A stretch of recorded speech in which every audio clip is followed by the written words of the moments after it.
முத்தமிழ் பயிற்சி மையம் தங்களை அன்புடன் வரவேற்கிறது. இன்றைய வகுப்பு இந்திய அரசியலமைப்பு. ஏற்கனவே இந்திய அரசியலமைப்பில் நம்ம ஆரம்பத்திலிருந்து குடியுரிமை வரைக்கும் பார்த்துருக்கோம். இந்த வகுப்பு அப்படின்னா அடிப்படை உரிமைகள் ரொம்ப ரொம்ப முக்கியமான பகுதிங்க.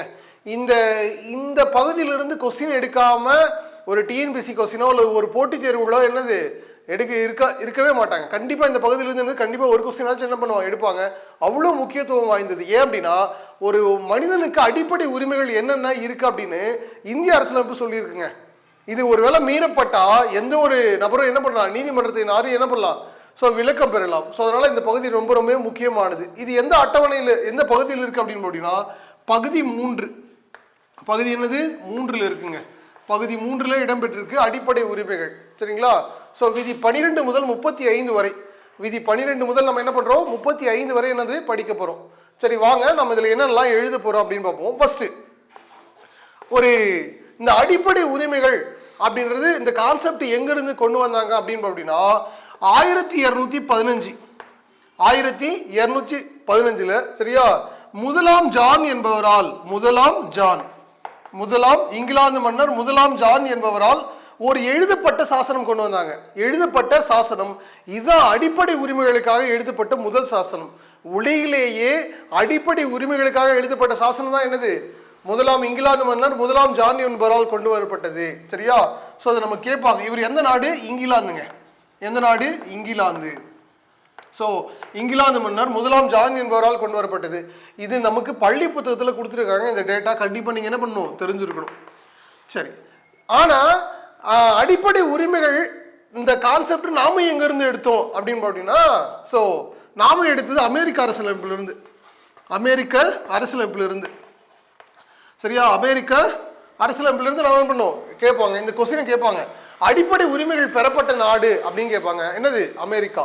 ஸோ அடிப்படை உரிமைகள் பெறப்பட்ட நாடு என்னது? அமெரிக்கா. முகவரி பெறப்பட்ட நாடு அமெரிக்கா. ஸோ இதெல்லாம் நம்ம ஏற்கனவே பார்த்துருக்கோம். ஸோ அடிப்படை உரிமைகள் பெறப்பட்ட நாடு என்னது? அமெரிக்கா. ஸோ இது உலக அளவில் இவர் முதலாம் ஜான் என்பவர் குரல் கொடுத்தாரு. ஸோ இது நம்ம அங்கிருந்து வாங்கியிருக்கோம். ஆனால் இந்தியாவில் யாருங்க குரல் கொடுத்தாரு அப்படின்னு பார்த்தீங்கன்னா 1895 திலகர் என்பவர் தான் இந்தியாவில் முதலாக அடிப்படை உரிமைகளாக குரல் கொடுத்தாரு. இந்தியாவிலேயே அடிப்படை உரிமைகளுக்காக முதல்ல குரல் கொடுத்தவர் யாரு? திலகருங்க. எந்த வருஷம்? 1895 தான் இது குரல் கொடுத்தாரு. ஸோ இதனை தொடர்ந்து அப்படின்னு பார்த்தீங்கன்னா இப்போ இந்த அடிப்படை உரிமைகள் நீதிமன்றத்தால் நடைமுறைப்படுத்த முடியுங்க. நீதிமன்றத்தால் என்ன பண்ண முடியும்? நடைமுறைப்படுத்த முடியும். நீதிமன்றத்தால் என்ன பண்ண முடியும்? நடைமுறைப்படுத்த முடியும். இதனால நம்ம என்ன சொல்றோம் அப்படின்னா இது எதை பாதுகாக்கிறது? அப்ப அடிப்படை உரிமைகள்னா எதை பாதுகாக்கிறது? இதோட நோக்கம் என்ன அப்படின்னா அரசியல் மக்களாட்சி. அடிப்படை உரிமையுடைய நோக்கமே என்ன அப்படின்னா அரசியல் மக்களாட்சி. இதோடைய நோக்கம் கேட்பாங்க, அரசியல் மக்களாட்சி. அது என்ன சார் அரசியல் மக்களாட்சி அப்படின்னா அரசியல்ல மக்களுடைய பங்கு அளப்பரியதாக இருக்கக்கூடிய மாற்றம் தான் என்ன அப்படின்னா அரசியல் மக்களாட்சி அப்படின்னு சொல்றோம். மக்களாட்சின்னா மக்களுக்காக தான். சரியா? அதை அரசியல் ஈடுபடுத்துறது அப்படின்றத என்னது இதனுடைய முக்கியமான நோக்கமே அப்படின்றத என்னுடைய தாரக மந்திரம். சரி, இப்போ அடிப்படை உரிமைகள் ஆரம்பத்தில் எவ்வளோ இருந்தது அப்படின்னு பார்த்தீங்கன்னா இப்போ ஏதாவது மாற்றம் செஞ்சிருக்காங்களா அப்படின்னு பார்த்தீங்கன்னா அடிப்படை உரிமைகள் ஆரம்பத்தில் 7 இருந்தது. எத்தனை இருந்தது? 7 இருந்தது. ஆனால் இப்போ நமக்கு எத்தனை இருக்கு அப்படின்னா 6 இருக்கு. அடிப்படை உரிமைகள் ஆரம்பத்தில் எத்தனை இருந்தது? 7 இருந்தது. இப்போ எத்தனை இருக்கு? 6 இருக்கு. அப்போ எத்தனை நீக்கிறாங்க அப்படின்னா 1. அந்த விதி என்ன அப்படின்னா விதி 31. சரிங்களா? 31 நீக்கிறாங்க. இது இல்லாமல் 19(1)(f). சரிங்களா? இந்த 2 பகுதியிலையும் சொத்துரிமை இருக்குங்க. இந்த சொத்துரிமை தான் நீக்கிறாங்க. சொத்துரிமை தான் என்ன அப்படின்னா நீக்கிட்டாங்க. இது இப்போ நாம இந்த சொத்துரிமை எங்க வச்சிருக்கோம் அப்படின்னா சரிங்களா விதி 307 பகுதி 12ல வச்சிருக்குங்க. பகுதி 12ல என்ன பண்ணியிருக்கோம் வச்சிருக்கோம். சரியா? இது என்ன உரிமை அப்படின்னா சட்ட உரிமையாக வச்சிருக்கோம். இப்போ சட்ட உரிமை இப்போ அடிப்படை உரிமைகளிலிருந்து ஏன் சார் சொத்துரிமை நீக்கணும் அப்படின்னு சொன்னா ஒருவேளை அடிப்படை உரிமைகள் சொத்துரிமையா இருந்துச்சு அப்படின்னா இப்போ இந்தியாவில் இருக்கக்கூடிய ஒவ்வொரு குடிமகனுக்கு குறைந்தபட்சம் ஒரு கொஞ்ச நிலமாச்சு அவர் பேர்ல இருக்கணும். அதாங்க அடிப்படை உரிமைகள். ஆனா இப்போ என்ன பண்ணோம்? சட்ட உரிமை என்ன பண்ணிட்டோம்? மாத்திட்டோம். எப்போ மாத்தணும் அப்படின்னா 44வது சட்ட திருத்தம் 1978 மாத்திட்டோங்க. 1978 என்ன பண்ணிட்டோம், இதை மாத்திட்டோம். 1978 என்ன பண்ணிட்டோம், இதை நம்ம என்ன பண்ணிட்டோம், மாத்திட்டோம். ஸோ அப்போ அன்றிலிருந்து சட்ட உரிமையா இருக்கு. இதனால ஒருவர் சட்ட முறைப்படி தன்னுடைய பேர்ல என்ன பண்ணலாம், சொத்து வாங்கிக்கலாம், எவ்வளவு வேணாலும் வச்சுக்கலாம். சரிங்களா? இதுக்கு முன்னாடி என்ன இருந்துச்சு, நில உச்சவரம்பு சட்டம் அப்படின்னு எல்லாம் வச்சிருந்தாங்க. சரிங்களா? ஆனா இப்ப இதெல்லாம் என்னது, சட்ட உரிமையா நீங்க என்ன பண்ணலாம், லீகலா என்ன பண்ணலாம், வச்சுக்கலாம் அப்படின்னு சொல்லிட்டாங்க. ஆனா அடிப்படை உரிமைகள்ல இருந்து நீக்கிட்டோம். ஒருவேளை அடிப்படை உரிமைகள்ல இருந்து நீக்காம இருந்தா நம்ம பேர்ல கூட சொத்து இருக்குங்க. எல்லாருடைய பேர்ல கொஞ்சமாச்சும் என்ன இருக்கும், நிலமாச்சு, கொஞ்சம் நிலம் அல்லது வீடாச்சும் என்ன பண்ணும், இருந்திருக்கும். ஸோ அதுதான் சொல்லுது. அதுதான் நம்ம இப்போ என்ன பண்ணிட்டோம், நீக்கிட்டோம். ஸோ இதை பற்றி தான் நம்ம என்ன பண்ணோம், படிக்க போகிறோம். சரிங்களா? சரி, ஒரு நம்ம ரிவிஷன் கொடுத்துட்டு வந்துடுவோம். அடிப்படை உரிமைகள் அப்படின்னா இது உலகிலேயே 1215 முதலாம் ஜான் என்பவர் தான் என்னது கொண்டு வந்தாரு. இதுதான் எழுதப்பட்ட முதல் சாசனம். சரியா? ஸோ இது எங்கிருந்து வாங்கியிருக்கோம், அமெரிக்கா. இந்தியாவில் முதல் குரல் கொடுத்தவர் திலகர். இது நீதிமன்றத்தால் நடைமுறைப்படுத்த முடியும். நீதிமன்றம் எனக்கு நான் பேசுறதுக்கு எனக்கு மறுப்பு தெரிவிக்கிறாங்க அப்படின்னா நான் என்ன செய்யலாம், என்ன பேசக்கூடாதுன்னு யாரும் சொல்ல முடியாது. பேச்சுரிமை, கருத்து சொல்லும் உரிமைகள் இருக்கு. சரியா? அதனால இதெல்லாம் நம்ம பார்க்குறோம். சரிங்களா? முதல்ல எத்தனை இருந்துச்சு, 7 இருந்துச்சு. இப்போ எத்தனை இருக்கு, 6 இருக்கு. அதெல்லாம் என்னென்னலாம் பார்க்க போகிறோம். சரியா? விதி 31 தான் நீக்கினாங்க. வேற என்ன இருக்கு அப்படின்னா 19(1)F. இது ரெண்டுமே என்ன அப்படின்னா சொத்துரிமை. விதி 31, விதி 19(1)F என்னது, சொத்துரிமை. அது அடிப்படை உரிமையா இருந்து நீக்கப்பட்டு இப்போ என்ன வச்சிருக்கோம், விதி 300A பகுதி 12 சட்ட உரிமையா வச்சிருக்குங்க. இது எப்போ நீக்கணும், 44ஆம் சட்டத்தும் 1978ங்க. ஸோ உங்களுக்கு புரிஞ்சிருக்கும் அப்படின்னு நம்புறோம். வாங்க நம்ம அடுத்து போகலாம். அடுத்து வேற என்ன தெரிஞ்சுக்கணும் அப்படின்னாக்கல இந்த விதிகள் பத்தி நம்ம தெரிஞ்சுக்கலாம். சரிங்களா? என்னென்ன இந்த அடிப்படை 6 உரிமைகள் இருக்கு அப்படின்னு பார்க்கலாம். ஒன்னொன்னா பார்த்துட்டு போயிடுவோம். 1 சமத்துவ உரிமை. சமத்துவ உரிமை விதி 14 முதல் 18 வரை. விதி 14 முதல் 18 வரை. அடுத்து சுதந்திர உரிமைகள் 19 முதல் 22 வரை. 19 முதல் 22 வரை. சுரண்டலுக்கு எதிரான உரிமை 23 முதல் 24 வரை. அடுத்து சமய உரிமை 25 முதல் 28 வரை. அடுத்து கல்வி மற்றும் பண்பாட்டு உரிமை 29 முதல் 30 வரை. அடுத்து நீதி பெறும் உரிமைங்க 32. ஸோ இது எல்லாமே என்னது அப்படின்னா அந்த அடிப்படை உரிமைகள் மொத்தம் 7 இருக்குன்னு சொன்னோம் இல்லையா, அதுல 6 இங்க பாக்குறோம், 1 தான் நீக்கிட்டாங்க. அதுதான் என்னது 31. ஸோ அதுதான் என்னது சொத்துரிமை, அது நீக்கிட்டாங்கன்னு பார்த்தோம் இல்லையா. அப்போ நமக்கு எத்தனை இருக்கு, 6 இருக்கு. இந்த ஒவ்வொன்றை பற்றியும் டெப்த்தாக பார்ப்போம். சார் நீங்கள் எங்கே ஏதோ விட்டுட்டு மாதிரி எனக்கு தெரியுது அப்படின்னா அது என்ன அப்படின்னா விதியை நம்ம என்ன அப்படின்னா 12 விட்டோம். விதி என்ன சொல்கிறோம், 12 விட்டோம். சரியா? சரி, அப்படின்னா என்னன்னு தெரிஞ்சுக்கலாம். விதி 12 அப்படின்னா என்ன அப்படின்னா அரசு என்பதற்கான விளக்கங்க. அரசு என்பதற்கான விளக்கம். அரசுன்னா யாரு அப்படின்னு சொல்லுதுங்க. விதி 12 என்ன சொல்லுது, அரசு என்பதற்கான விளக்கம். இதில் இருக்கிற கண்டிப்பாக இந்த விதிகள் எல்லாம் உங்களுக்கு தெரியணும். நான் ஏற்கனவே பாலிட்டி நடத்தும் போது சொல்லியிருப்பேன். சரியா? ஆரம்பத்து கிளாஸ்லேயே சொல்லியிருப்பேன். ஒரு காம்படிட்டிவ் எக்ஸாமுக்குள்ளே வரோம் அப்படின்னா நீங்கள் இந்த பாலிட்டி சப்ஜெக்டை படிக்கும்போது எத்தனை விதிகள் இருக்கும், 51A வரைக்கும் டாப் டு பாட்டம் உங்களுக்கு தெரியணுங்க. 1வது விதி 2வது விதி எது கேட்டாலும் உங்களால் என்ன பண்ணணும், சொல்ல தெரியணும். அது மாதிரி நீங்கள் படிச்சு வச்சுக்கணும். அப்போ அரசு என்பதற்கான விளக்கத்தை தரதான் என்னது விதி 12. சரி, இதே கொஸ்டின் நம்ம கேட்டுருந்தாங்க. விதி 12 வந்து என்ன சொல்லுது அப்படின்னா அரசு. சரி, அரசு என்பது என்ன அப்படின்னா இது 3 இருக்குங்க. 1 மத்திய அரசு, அடுத்து மாநில அரசு, அடுத்து உள்ளாட்சி அமைப்புகள், அடுத்து தனியார் நிறுவனங்கள், தனியார் அமைப்புகள். இது எல்லாமே தாங்க, இதுதாங்க அரசு. மத்திய அரசு அப்படின்னா மத்திய அரசு தன்னுடைய மக்களுக்கு தேவையான அடிப்படை உரிமைகள் அனைத்தையும் செஞ்சு கொடுக்கணுங்க. சரியா? அதே போல மாநில அரசுகளும் தன்னுடைய மக்களுக்கு தேவையான இதை வந்து என்ன பண்ணணும், செய்து கொடுக்கணும். அதே உள்ளாட்சி அமைப்புகள், ஒரு பஞ்சாயத்தாக இருந்தால் என்னது அவங்க பொறுப்பெடுத்துக்கணும், அவங்கள அடிப்படை உரிமைகள் என்னது கொடுக்கப்படணும். அதே தனியார் அமைப்புகளாக இருந்தா, ஸோ தனியார் நிறுவனங்கள் நிறைய இருக்கு இல்லையா, அவங்களுக்கான அடிப்படை உரிமைகள் என்னங்க அடிப்படை உரிமைகள் அப்படின்னா ஸோ பருகிறதுக்கு நீர் கொடுக்கறது, வசதியான காற்றோட்ட இடங்களை ஏற்படுத்தி தர்றது, அவங்களுக்கு பாதுகாப்பு உபகரணங்களை தர்றது, இது போல என்னவோ அது தனியார் அமைப்பில் என்ன ரீதியான இருக்கோ அந்த அவங்களோட அடிப்படை உரிமைகள் மீறப்படாமல் நடந்துக்கிறதா என்ன அப்படின்னா அரசு. இதுதாங்க அரசுன்னு சொல்றோம். அப்போ இப்போ நான் ஒரு உள்ளாட்சி அமைப்பில் இருக்கணும்னு சொன்னோம், ஒரு பஞ்சாயத்து நான் எல்லைக்குள்ளே இருக்கிறேன் அப்படின்னா அப்போ அந்த பஞ்சாயத்து அமைப்பு தான் எனக்கான அரசு. நான் பஞ்சாயத்து அமைப்பை தாண்டி வெளியே வந்துட்டேன், வேற பஞ்சாயத்தில் இருக்கேன், அல்லது நான் வேற இடத்துல எங்கேயோ இருக்கேன் அப்படின்னா, சரிங்களா, அப்போ அப்படின்னா என்னது இது, எனக்கு அந்த மாநிலம் தான் என்னது எனக்கு அரசு. சரி, நான் மாநிலத்தை விட்டு வேற மாநிலத்துக்கு போயிட்டேன், அப்போ என்னது அதுதான் என்னது மத்திய அரசு தான் என்னது எனக்கான அரசு. ஸோ அதுதாங்க அரசு அப்படின்னு சொல்றோம். அடுத்து வேற என்ன அப்படின்னா விதி 13. விதி 13 என்ன சொல்லுது அப்படின்னா அடிப்படை உரிமைகளுக்கு முரண்பாடு ஏற்படும் வகையில் ஏதேனும் சட்டம் இயற்றப்பட்டால் அது செல்லாதுங்க. அடிப்படை உரிமைகளுக்கு முரண்பாடு ஏற்படும் வகையில் ஏதேனும் சட்டம் இயற்றப்பட்டால் அது என்னது, செல்லாது அப்படின்னு சொல்லுதுங்க. ஸோ அதுதான் சொல்றது விதி 13. இப்போ சொல்லுங்க, விதி 12னா என்னது, அரசு என்பதற்கான விளக்கம். விதி 13 அப்படின்னா என்னது, முரண்பாடு ஏற்படும் வகையில் ஏதேனும் சட்டம் இயற்றப்பட்டால் அது என்னது, செல்லாது. சரியா? அடிப்படை உரிமைகள் மொத்தம் எத்தனை, 7. தற்போது எத்தனை இருக்கு, 6. எது நீக்கப்பட்டது, சொத்துரிமை. என்ன விதி 31, அடுத்து என்னது 19(1)(f). இது ரெண்டு நீக்கிட்டு நம்ம எங்க வச்சிருக்கோம், விதி 307 வச்சிருக்கோம். எந்த அட்டவணையில, பகுதி 12ல. சரிங்களா? ஸோ எப்போ நீக்கணும், 44 சட்டம் 1978. கண்டிப்பாக இந்த பகுதியிலிருந்து ஒரு கொஸ்டின் இருக்குங்க, தயவுசெய்து படிச்சுக்கோங்க. சரிங்களா? ஸோ இதில் அந்த 6 இதுவே உங்களுக்கு பொறுத்துக்களை கேட்பாங்க, நிறையெல்லாம் போக மாட்டாங்க. இதையே என்ன பண்ணுவாங்க, பொறுத்துல கேட்பாங்க. அப்போ உங்களுக்கு தெரியணுங்க, இதெல்லாம் நீங்கள் என்ன பண்ணணும், படிச்சிருக்கணும். சரி, அடுத்து வேற என்ன நம்ம படிக்க போறோம் அப்படின்னு அப்படின்னா, இப்போ ஒவ்வொரு உரிமைகளும் என்னென்னலாம் இருக்கு. இப்போ சமத்துவ உரிமைன்னு பார்க்குறோம் இல்லையா, அதில் என்ன இருக்கு, சுதந்திர உரிமைகள் பார்க்குறோம், அதில் என்ன இருக்கு அப்படின்னு ஒவ்வொரு உரிமைகளும் நம்ம பார்க்க போறோங்க. பாருங்க, ஃபர்ஸ்ட் இதில் என்ன இருக்கு அப்படின்னா, சமத்துவ உரிமை. சமத்துவ உரிமை, சமத்துவ உரிமை, சமத்துவ உரிமை. அந்த வார்த்தையிலே இருக்குங்க, சமத்துவம் அப்படின்னு சொல்லிட்டு. இது 14 முதல் எத்தனை, 18 வரை. 14 முதல் என்னது, 18 வரை. பாருங்க விதி. ஸோ இங்க விதி 14 அப்படின்னா என்ன சொல்லுது அப்படின்னு பார்ப்போம். விதி 14, 15, 16, 17, அடுத்து 18ங்க. சரிங்களா? சரி. ஸோ பாருங்க, விதி 14 என்ன சொல்ற அப்படின்னா, சட்டத்தின் முன் அனைவரும் சமம். சமம் சொல்லுதுங்க. சட்டத்தின் முன் அனைவரும் என்னது, சமம். சட்டம் அனைவருக்கும் சம பாதுகாப்பு அளிக்கும், அதாங்க சொல்லுது விதி 14.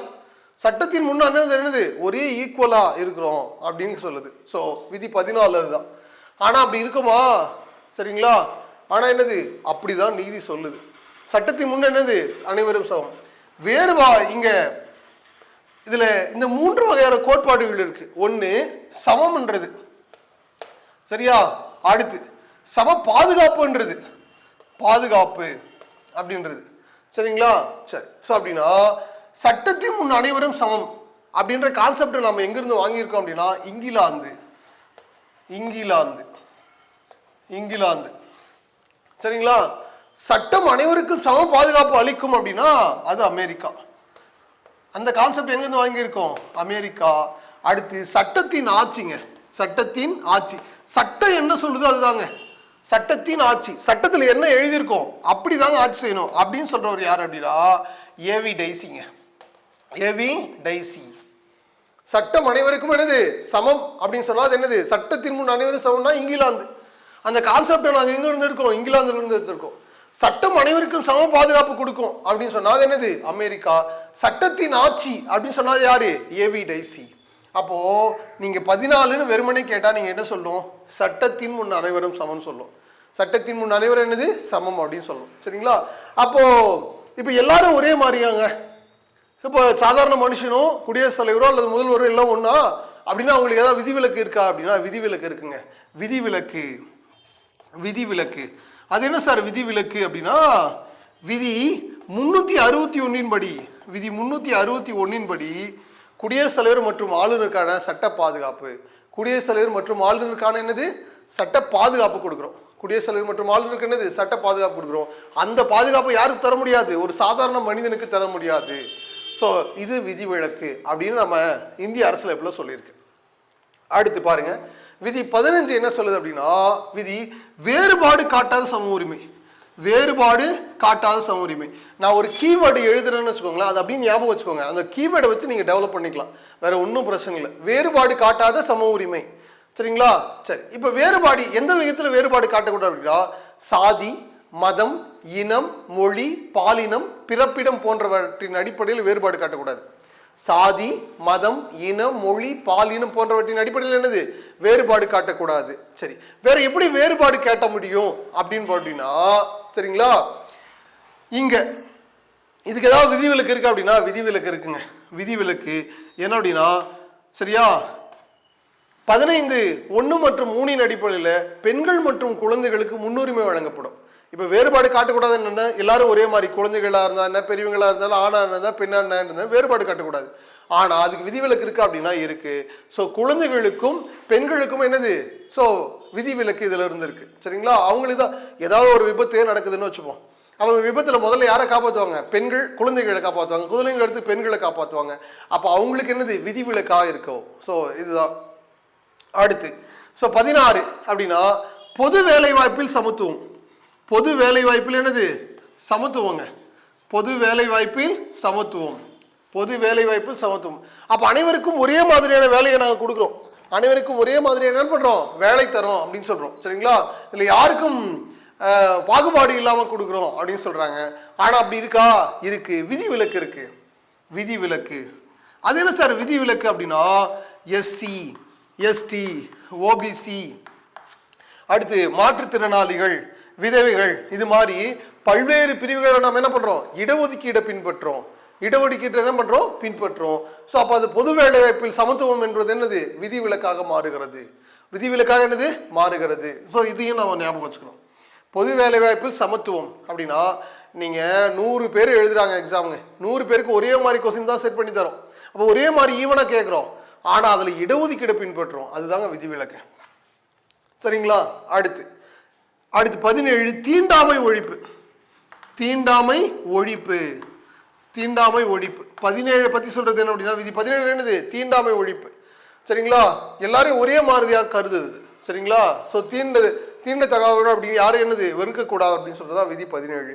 அடுத்து 18 பட்டங்கள் ஒழிப்பு. பட்டம் ஒழிப்பு. எந்த வகையான பட்டங்களையும் வழங்கக்கூடாது. சரியா? ஒருவருக்கு கல்வி மற்றும் இராணுவசார் பட்டங்களை தவிர வேறு எந்த பட்டத்தையும் கொடுக்கக்கூடாது. அப்படி கொடுத்தா அந்த பட்டங்கள் என்னது அங்கீகரிக்கப்படக்கூடாது அப்படின்னு விதி 18 சொல்லுது. ஆனால் இதுக்கு ஏதாவது விதிவிலக்கு இருக்கா அப்படின்னா இருக்குங்க. என்ன விதிவிலக்கு அப்படின்னு பார்த்தீங்கன்னா, சரியா, இந்தியா பாரத ரத்னா விருதுகள் வழங்குவதில் தவறு இல்லை அப்படின்னு சொல்றாங்க. சரியா? விதிவிலக்கு என்னது விதிவிலக்கு. சரியா? இந்தியா என்ன பண்ணலாம், பாரத ரத்னா விருதுகளை தரலாம். சரியா? அந்த மாதிரி விருதுகள் தருவதில் தவறு இல்லை. ஆனால் தனக்கு தானே பேர் பட்டங்கள் சூட்டிக்கிறாங்க இல்லையா, அதெல்லாம் தவறு அப்படின்னு சொல்றாங்க. ஸோ விதிவிலக்கு யார் சொல்றாங்க, அரசே கொடுக்கிறது. ஸோ இது எல்லாமே என்ன அப்படின்னா ரொம்ப முக்கியத்துவம் வாய்ந்தது. இப்போ அப்படியே ஒரு வரியில சொல்லி பாருங்க. 14 அப்படின்னா என்னது, சட்டத்தின் முன் அனைவரும் சமம். 15னா வேறுபாடு காட்டாத சம உரிமை. 16னா பொது வேலை வாய்ப்பில் சமத்துவம். 17னா தீண்டாமை ஒழிப்பு. 18னா பட்டங்கள் ஒழிப்பு. அவ்வளோதாங்க. எளிமை. 14 வயசுல நாம அந்த 14 வயசுல இருக்கும்போது நமக்கு யார் யாருன்னே தெரியாது, ஒரே மாதிரி ஈவனா ட்ரீட் பண்ணியிருப்போம், அதனால சமம். 15 சாதி, மதம், இனம், மொழி, பாலினம் அப்படின்ற அடிப்படையில் வேறுபாடு காட்டக்கூடாது. 16 இடங்களாச்சு கொடுங்க அப்படின்னா வேலை வாய்ப்பு. 7 மொழி தாண்டி போனா என்னது, ஸோ சமயமே கிடையாது, தீண்டாமை ஒழிப்பு. 8 வெட்டு அப்படின்னு ஞாபகம் வச்சுக்கலாம். பட்டங்கள் என்னது ஒழிப்பு. ரொம்ப எளிமையாக ஞாபகம் வச்சுக்கலாம். ஸோ இந்த பகுதி ஸோ இது உங்களுக்கு புரிஞ்சிருக்கும் அப்படின்னு நம்புகிறோம். வாங்க நம்ம அடுத்து சுதந்திர உரிமைகள் என்ன அப்படின்னு பார்க்கலாம். அடுத்து 2வது இருக்கக்கூடியது என்ன, சுதந்திர உரிமைகள். என்ன உரிமைகள், சுதந்திர உரிமை. இப்போ சுதந்திர உரிமைகள் அப்படின்னு அப்படின்னா இதில் என்னெல்லாம் இருக்கு அப்படின்னா விதி 19லயும் நிறைய இருக்குங்க. 19(1)A அப்படின்னு இருக்கு. அதே போல் 1 பின்னு இருக்கு, அடுத்து சின்னு இருக்கு, அடுத்து டின்னு இருக்கு, அடுத்து இ இருக்கு, அடுத்து எஃப் இருக்கு. சரிங்களா? அடுத்து ஜி இருக்கு. சரிங்களா? இதில் எத்தனை இருக்கு, இந்த சுதந்திர உரிமைகள்ல இதில் எத்தனை இருக்கு, ஸோ 19லயும் இத்தனை இருக்கு. இதை பார்த்துட்டு வேணா நம்ம அடுத்தடுத்து போவோம். பாருங்க 19(1)A. சரிங்களா? இது என்ன அப்படின்னா, ஸோ பேச்சு மற்றும் கருத்துக்களை தெரிவிக்கும் உரிமை. பேச்சு மற்றும் கருத்துக்களை தெரிவிக்கும் உரிமை. சரிங்களா? பேச்சு மற்றும் கருத்துக்களை தெரிவிக்கும் உரிமை. சரியா? சரி. அடுத்து பின்னா என்னது, ஆயுதங்களின்றி கூட்டம் கூடுவதற்கான உரிமை. ஆயுதங்களின்றி கூட்டம் கூடுவதற்கான என்னது உரிமை. அடுத்து சங்கங்கள் அமைத்துக் கொள்ளும் உரிமை. சங்கங்கள் அமைத்துக் கொள்ளும் உரிமை. அடுத்து ஸோ ஃபர்ஸ்ட் என்னது, பேச்சு மற்றும் கருத்துக்களை தெரிவிக்கும் உரிமை. பீனா ஆயுதங்களின்றி கூட்டம் கூடுவதற்கான உரிமை. அடுத்து சங்கங்கள், இலக்கிய சங்கங்கள் அமைப்பதற்கான உரிமை. அடுத்து இந்தியாவில் எங்கும் செல்வதற்கான உரிமை. எங்கும் செல்லும் உரிமை. எங்கும் செல்லும் உரிமை. அடுத்து எங்கும் வாழ்வதற்கான உரிமை. எங்கும் வாழ்வதற்கான உரிமை. எங்கும் வாழ்வதற்கு உண்டான உரிமை. அடுத்து இதுதான் சொத்துரிமை, அதுதான் நீக்கப்பட்டது. சொத்துரிமை என்னது நீக்கப்பட்டதுங்க. அடுத்து ஜி, சரியா, எத்தொழிலும் செய்வதற்கான, தொழில் செய்வதற்கான உரிமை, தொழில் செய்வதற்கான உரிமை. சரி, இது சார் எப்படி சார் ஞாபகம் வச்சுக்க முடியும்? நம்ம பள்ளி புத்தகங்களில் வெறும் 19 மட்டும் கொடுத்தது எல்லாம் சேர்ந்து ஒன்றா கொடுத்துருப்பாங்க, நான் தனித்தனியாக கொடுத்துருக்கேன். இது ரொம்ப எளிமையாக ஞாபகம் வச்சுக்கலாம். எப்படி ஞாபகம் வச்சுக்கலாம் அப்படின்னா, இதை நம்ம ஆங்கிலத்தில் இருக்குது இல்லையா, இதை நம்ம தமிழுக்கு டிரான்ஸ்லேட் பண்ணிடுவோம். அப்படின்னா அ ஆ, இ ஈ, உ ஊ, ஏ அப்படின்னு ஞாபகம் வச்சுக்கோங்க. சரிங்களா? இப்போ ஆ என்றால் அம்மா அப்படி தானே சொல்லி கொடுத்தாங்க நமக்கு. ஆ என்றால் அம்மா அப்படின்னு சொல்லி கொடுத்துருப்பாங்க இல்லையா. அம்மா கிட்ட தாங்க அதிகமாக பேசுவோம், அம்மா கிட்ட தான் அதிகமாக என்ன பண்ணுவோம், பேசுவோம், அம்மா கிட்ட தான் அதிகமான கருத்துக்களை தெரிவிப்போம். சரிங்களா? இது எல்லாமே என்ன அப்படின்னா 19 தான் வரும். சரியா? சரி, இப்போ வேற என்ன மாதிரி இப்போ கொஸ்டின் கேட்குறாங்க அப்படின்னா, கருத்து தகவல் பெறும் உரிமை எந்த விதிப்படி வரும்னு கேட்பாங்க. இதுவும் அதே தாங்க, தகவல் பெறுவதற்கான உரிமை. நம்ம கருத்து சொல்றோம் அப்படின்னா ஒருத்தர் கருத்து சொல்றது என்னது, சரியா, நம்ம கேட்குறோமா, அது தகவல் தான். அப்போ தகவல் பெறுவதற்கான உரிமை 19(1)(7) இருக்குங்க. தகவல் பெறுவதற்கான உரிமை எங்க இருக்கு, 19(1)(7) இருக்கு. அடுத்து ஆ என்றால் ஆயுதம் அப்படின்னு வச்சுக்கோங்க. ஆ என்றால் ஆடுன்னு சொல்லி கொடுத்துருப்பாங்க. அதுக்கு பதிலாக நீங்க என்ன ஞாபகம் வச்சுக்கோங்க, ஆயுதம். ஆயுதங்கள் இன்றி கூட்டம் கூடுவதற்கான உரிமை. ஆயுதம் இன்றி கூட்டம் கூடலாம். சரிங்களா? ஸோ அது. அடுத்து ஈ என்றால் இலக்கிய சங்கம் அப்படின்னு ஞாபகம் வச்சுக்கோங்க. அப்ப சங்கங்கள் கூட்டுறவு அமைப்புகள், சங்கங்கள் கூட்டுறவு அமைப்புகள், கூட்டுறவு அமைப்புகள் ஏற்படுத்தி கொள்ளும் உரிமை. சரிங்களா? சங்கம் வச்சிருக்கோமா, மகளிர் சங்கம், மகளிர் குழுக்கள், சரியா, இது போல நிறைய நடிகர் சங்கம், இது மாதிரி எல்லாம் நிறைய கூட்டுறவு அமைப்புகள் இதெல்லாம் வச்சிருக்கோம் இல்லையா, எல்லாமே இந்த விதிப்படி தான். அடுத்து ஈ என்றால் பறக்கும் ஈயை ஞாபகம் வச்சுக்கோங்க. ஈ என்ன பண்ணும், எங்க வேணாலும் போய் உட்காரும், எங்க வேணாலும் என்ன பண்ணுமோ போய் உட்காரும். அது யாரும் கேள்வி எழுப்ப என்னது முடியாது. அதனால எங்கும் செல்வதற்கான உரிமை, எங்கும் செல்வதற்கான உரிமை. அடுத்து அந்த ஈ எங்கேயான போய் உட்காந்துருச்சு அப்படின்னா அது அங்கேயே என்ன பண்ணலாம், இருக்கலாம், அதோட விருப்பம். அதே பண்டத்தில் இருக்கலாம், வேற பண்டத்துக்கு மாறி போகலாம். ஸோ அதோட விருப்பம். அப்போ எங்கும் வாழ்வதற்கான உரிமை. இந்தியாவில் எங்க வேணாலும் வாழலாங்க நம்ம. சரியா? யாரும் நம்மள என்னது கேள்வி எழுப்ப முடியாது. அடுத்து சொத்துரிமை, இதுதாங்க நீக்கிட்டோம். இதுதான் என்ன பண்ணும், அடிப்படை உரிமையிலிருந்து நீக்கி எங்க வச்சிருக்கோம், சட்ட உரிமையா வச்சிருக்கோம். அடுத்து ஜி, எங்கும் எத்தொழிலும் செய்யலாம், எங்கும் எத்தொழிலும் செய்யலாம். சரியா? ஜீனா எத்தனை எழுத்து, 7ஆ? அப்போ வாரத்தில் 7 நாளும் எந்த தொழில் வேணாலும் செய்யலாம். ஆனா அது எப்படி இருக்கணும், சட்ட திட்டங்களுக்கு உட்பட்டதாக இருக்கணும். சட்ட திட்டங்களுக்கு உட்பட்டதாக என்ன பண்ணணும், இருக்கணும். ஸோ ரொம்ப ரொம்ப முக்கியமானது பார்த்துருக்கோம். ஸோ அப்படி ஞாபகம் வச்சுக்கோங்க. இப்போ சொல்லி பாருங்க, ஆ என்றால் அம்மா, ஆ என்றால் ஆயுதம், ஈ என்றால் இலக்கிய சங்கம், ஈ என்றால் பறக்கும் ஈ.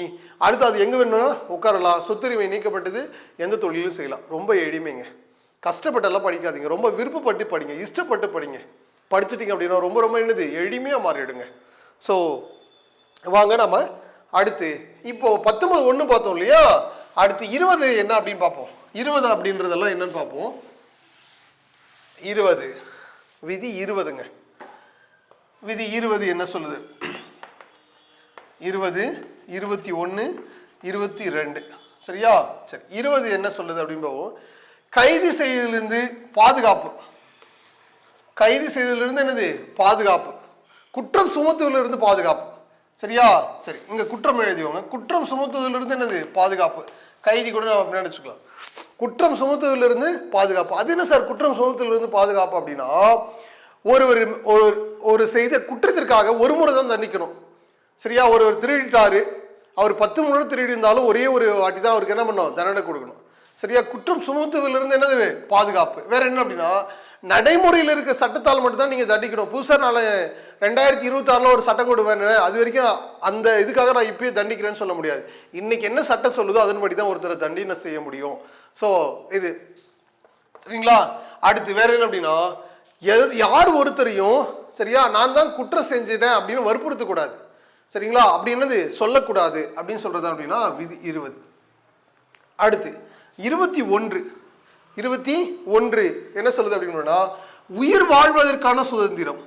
உயிர் வாழ்வதற்கான சுதந்திரங்க. உங்களுக்கு உயிர் வாழ்வதற்கு என்னெல்லாம் தேவையோ, சரியா, ஒருத்தர் உயிர் வாழ்வதற்கு என்னெல்லாம் தேவையோ அதெல்லாமே விதி 21 வருங்க. விதி என்னது 21 வரும். சரியா? உயிர் வாழ்வதற்கான உரிமை, உயிர் வாழ்வதற்கான உரிமை. இப்போ இந்த கொஸ்டினை எப்படி கேட்பாங்க அப்படின்னா, ஒருவர் தண்ணீர் பெறுவதற்கான உரிமை எங்கிருந்து பெறப்படுகிறது அப்படின்னு கேட்பான். இப்போ தண்ணீர் குடிச்சாதான் நீங்க என்ன பண்ணுவீங்க, உயிரோடு இருப்பீங்க. அப்போ அது 21 தாங்க வருங்க. சரிங்களா? சரி, இங்க வாழ முடியல, நான் வெளிநாடு போறேன், சரியா? இப்போ வெளிநாடு போனால் உங்களுக்கு என்ன வேணும்? கடவுச்சீட்டு வேணும், பாஸ்போர்ட் வேணும். அப்போ பாஸ்போர்ட் பெறுவதற்கு உரிமை அப்படின்னா எந்த விதியில் வரும்னு கேட்பாங்க. பாஸ்போர்ட் பெறுவது என்ன உரிமையில் வரும்னு கேட்பாங்க. அது என்னது? விதி 21ங்க. சரிங்களா? உங்கள் வீட்டுக்கு போகிறதுக்கு வழி இல்லைங்க, அந்த வழியில் போனீங்க அப்படின்னா நீங்கள் இறந்துடுவீங்க. அப்போ நல்ல தார் சாலைகள் வேணும். அப்போ எந்த விதியில் வரும் அப்படின்னா 21ல் வருங்க. சரிங்களா? நீங்கள் உடல்நலம் பாதிக்கப்பட்டீங்க, சரியா, அதனால இறந்ததுக்கான வாய்ப்புகள் இருக்கலாம். அப்போ மருத்துவம் பார்க்கணும். அப்போ அது எந்த விதியில் வரும்? 21ங்க. அப்போ ஒருவன் வாழ்வது பிறந்தது முதல் இறக்கும் வரையில் அவங்களுக்கு என்னெல்லாம் தேவையோ அது எல்லாமே அடிப்படை உரிமையில் வருங்க. இதை தான் உங்களுக்கு என்னவா கேட்பாங்க அப்படின்னா கான்செப்ட் வைஸாக கேட்பாங்க. கான்செப்டாக கேட்பாங்க. ஒருத்தர் மின்சாரம் பெறுவதற்கான உரிமை எந்த விதியில் வரும்னு கேட்பாங்க. இது மாதிரி நான் படித்ததே இல்லையே, எனக்கு தெரியவே தெரியாது அப்படின்னு சொல்லிடாதீங்க. ஸோ ஒருத்தர் உயிர் வாழ்வதற்கு இதெல்லாம் தேவையோ அது எல்லாமே என்ன வரும்? 21 வருங்க. இந்தியாவில் வாழ முடியல அப்படின்னு சொல்லிட்டு தான் என்ன பண்ணுறாங்க? வெளிநாட்டில் போய் சம்பாதிக்கிறாங்க. அப்போது அவங்க எதன் மூலம் அந்த பாஸ்போர்ட்டை பெறாங்க அப்படின்னா அடிப்படை உரிமைகள் மூலம். அது என்ன விதி அப்படின்னா 21ங்க. சரிங்களா? சரி, இப்போ அடுத்து 22 கைது செய்வதற்கு எதிரான உரிமை. கைது செய்வதற்கு என்னது? எதிரான உரிமை. ஒருத்தரை விசாரணையின்றி கைது செய்யவே கூடாது. ஒரு விசாரணையின்றி என்ன பண்ணுறது? கைது செய்யக்கூடாது. அப்படிதான் இது சொல்லுது. விதி 22 சொல்லுது விசாரணையின்றி எவரையும் என்ன பண்ணக்கூடாது? கைது செய்யக்கூடாது. ஒருவேளை கைது செய்யப்பட்டா, ஒருவேளை என்னது? கைது செய்யப்பட்டா அவர் எக்காரணத்துக்காக கைது செய்யப்படுறார் அப்படின்னு தெரிவிக்கிறோம். சரியா? கைது செய்த 24 மணி நேரத்துக்குள்ள, கைது செய்த 24 மணி நேரத்துக்குள்ள நீதிபதி முன்பு ஆஜர்படுத்தணும். நீதிபதி முன்பு என்ன பண்ணும்? ஆஜர்படுத்தணும். அப்படி ஆஜர்படுத்தி தான் குற்றவாளி இல்லை என்பதை நிரூபிக்க அவர் ஒரு வழக்கறிஞரை வச்சுக்கலாம். அப்படி வழக்கறிஞர் வச்சுக்க முடியல அப்படின்னா அரசு ஏற்படுத்தி தரணும். அதற்கு தான் அரசு வழக்கறிஞர்கள் என்ன பண்றாங்க? வச்சிருக்காங்க. ஸோ அரசு என்ன பண்ணும்? ஏற்படுத்தி தரணும். இது எல்லாமே அடிப்படை உரிமைகள். இதில் எது மறுக்கப்பட்டாலும் நாம் நீதிமன்றத்தை நாடலாம். இது எது மறுக்கப்பட்டாலும் நம்ம என்ன பண்ணலாம்? நீதிமன்றத்தை நாடலாம். சரி, இப்போ வேற என்ன கொஸ்டின் கேட்பாங்க அப்படின்னா, இப்போ இங்க 20 இந்த 3 பார்த்துருக்கோம் இல்லையா? இந்த சுதந்திர உரிமைகள் அவ்வளோ முக்கியங்க. சரிங்களா? 20, 21, 22 இது எல்லாமே முக்கியங்க. ரொம்ப ரொம்ப என்னது? முக்கியமானது. இந்த சுதந்திர உரிமைகள் பார்த்தோம் இல்லையா? இதை ஏதாவது நிறுத்தி வைக்க முடியுமா அப்படின்னா முடியுங்க. ஸோ விதி 19 பார்த்தோம் இல்லையா? விதி 19 பார்த்தோம், விதி 19(1) இதெல்லாம் பார்த்தோம் இல்லையா? இதை நிறுத்தி வைக்க முடியுமா? ஏதோ அவசர நிலை, சரியா, நெருக்கடி கால நிலைகள் வருது, நிறுத்தி வைக்க முடியுமானா நிறுத்தி வைக்க முடியும் அப்படின்னு விதி 358 சொல்லுதுங்க. விதி 358 சொல்லுது அவசர நிலை பிரகடனத்தின் போது விதி 19 நிறுத்தி வைக்கலாம். விதி 19 என்ன பண்ணலாம்? நிறுத்தி வைக்கலாம் அப்படின்னு என்ன சொல்லுது? ஸோ விதி 358 சொல்லுது. சரியா? இப்போ இந்த அவசர நிலை பிரகடனத்தின் போது வேற இதெல்லாம் நிறுத்த முடியும் அப்படின்னா இந்த 2ஐ தவிர மற்றதெல்லாம் நிறுத்தலாங்க. சரியா?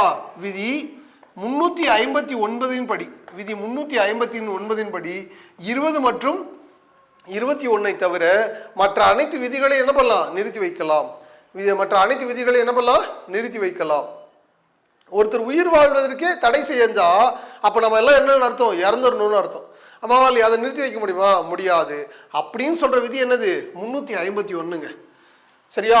நெருக்கடி நிலையின் போது கூட நிறுத்தி வைக்க முடியாத விதிகள் என்னது? 20 மற்றும் 21. அப்படின்னு சொல்ற விதி என்னது? 359. இதை தவிர மற்ற அனைத்து அடிப்படை உரிமைகளையும் நிறுத்தி வைக்கலாம். நெருக்கடி நிலையின் போது மற்ற அனைத்து உரிமைகளையும் என்ன பண்ணலாம்? நிறுத்தி வைக்கலாம். ஸோ அப்படின்னு சொல்றது 351. 19 மட்டும் ஸ்பெசிஃபிக்காக நிறுத்தி வைக்க முடியும் அப்படின்னு சொல்றது என்னது? 358ங்க. ஸோ உங்களுக்கு புரிஞ்சிருக்கணும்னு நான் நம்புறேன். ஏன்னா ரொம்ப ரொம்ப என்னது? எளிமையான பகுதி தான். சரி, அடுத்து நம்ம போகலாம். இப்போ சுதந்திர உரிமைகள் பார்த்துட்டோம். அடுத்து இருக்கக்கூடியது என்னது? சுரண்டலுக்கு எதிரான உரிமை. சுரண்டலுக்கு எதிரான உரிமை. சுரண்டலுக்கு எதிரான உரிமை பாருங்க, 3ல் என்ன இருக்கு? சுரண்டலுக்கு எதிரான உரிமை. சுரண்டலுக்கு எதிரான உரிமை.